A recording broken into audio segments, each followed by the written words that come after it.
Welcome to the question and responses for healing frequencies. Now, please like this video and share this video, and please subscribe to our channel. It's going to help us grow, and the more we grow, we can spread this vital, life-saving information, and this is world-changing stuff. Question 1 from Angie M.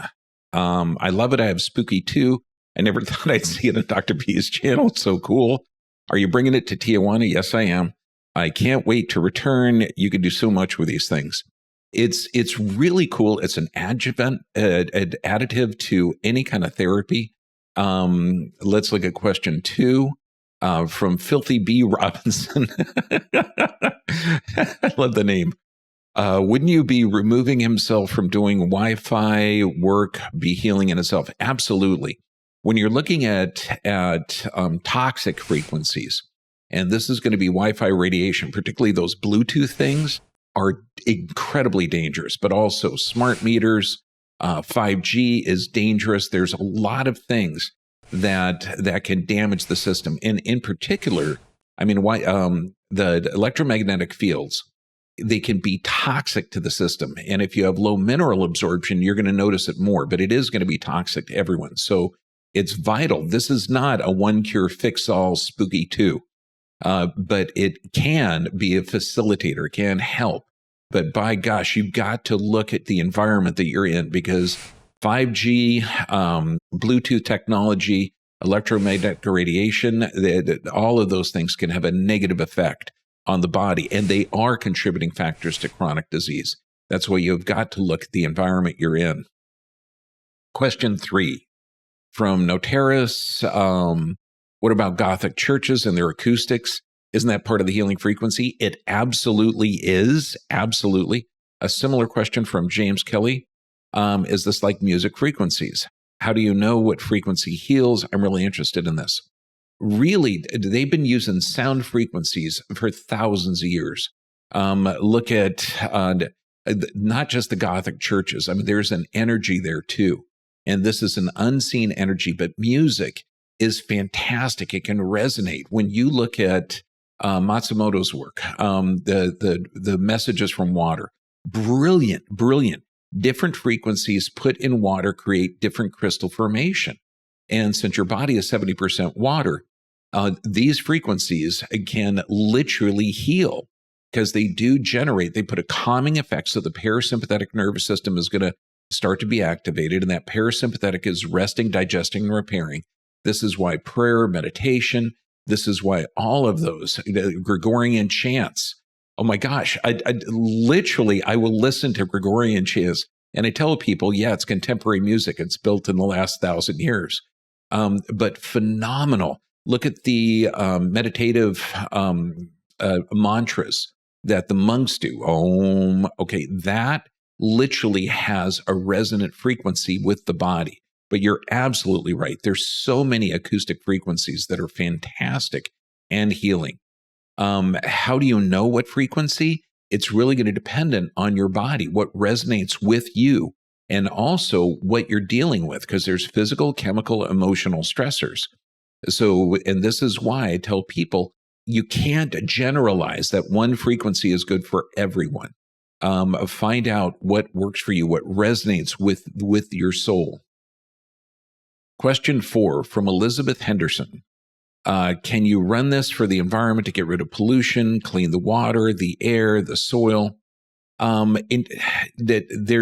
going to be a resonance or a vibration frequency in toxic effects of the body, or effects of the environment, or effects in the air. Now, some vibrational frequencies can help. Okay, to clean out the toxins. When I always talk about the body, I talk about physical, chemical, emotional stressors that you got to address all three. So if you have toxins in the soil, toxins in the air, toxins in the water, you can physically remove those toxins with certain blood filters or water filters. You can put nutrients back in, such as mineralization. You can vortex the water, which creates an energy in the water.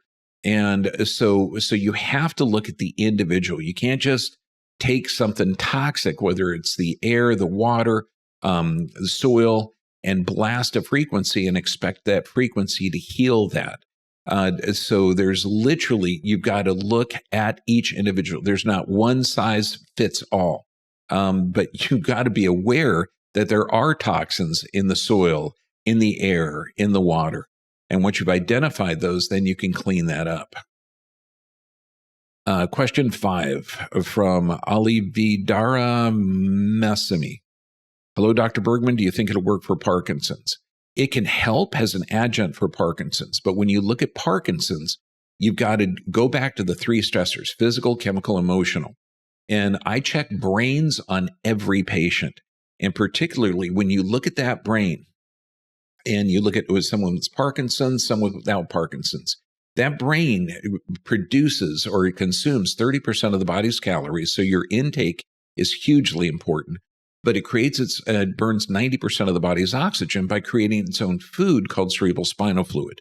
And this fluid is produced in the brain, secretes, flows throughout the brain, flows down through the back, this large hole called foramen magnum, to give nutrients to the spinal cord. And if there's an alteration in structure, you're going to see 9 out of 10 Parkinson's patients had an incident of trauma, significant trauma within the last 10 years. And that is going to alter the structure. 100% of the patients I have with Parkinson's and those that have recovered have had a structural deviation in the neck and upper thoracic area, limiting that cerebral spinal fluid flow. And then you're going to feel tenderness because there's multiple plates of the skull. You're going to feel tenderness along the sagittal suture, and that tenderness indicates that there's increased intracranial pressure.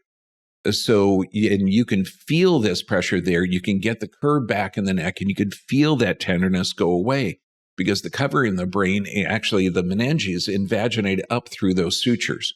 So tenderness of that sagittal suture indicates that there could be increased intracranial pressure, and this is a significant contributing factor to Parkinson's. And so it's good adjunct, but you got to address the cause. You can't have a physical stressor. You can't have a toxic and deficient and stressed environment. You can't address Parkinson's without addressing the sleep, the gut function, everything. So Parkinson's, it could help based on what's going on with the person, but you've got to address the physical, chemical, and emotional contributing factors that causes the body to give that adaptive response of Parkinson's. Question 6 from Corin Kufta. I love Brad and the story. I used your link, Dr. Bergman, to purchase, but it asked for a coupon code for the 5% discount. I didn't see that provided here. Can you tell me how to use the 5% discount? That's beyond my pay grade. That's Kat. Kat runs the drbvip.com site, and that's drbvip.com. Go there, post your questions, and Catherine will get on it right away. I think the code is in the video description underneath it, but Kat will be able to answer your question and get you that discount. Now, if your question wasn't answered here, because we've got to still self-censor, please visit the drbvip.com site. That's drbvip.com site. And there we can get into deeper questions. But God bless you. These were brilliant. Stay healthy, my friends.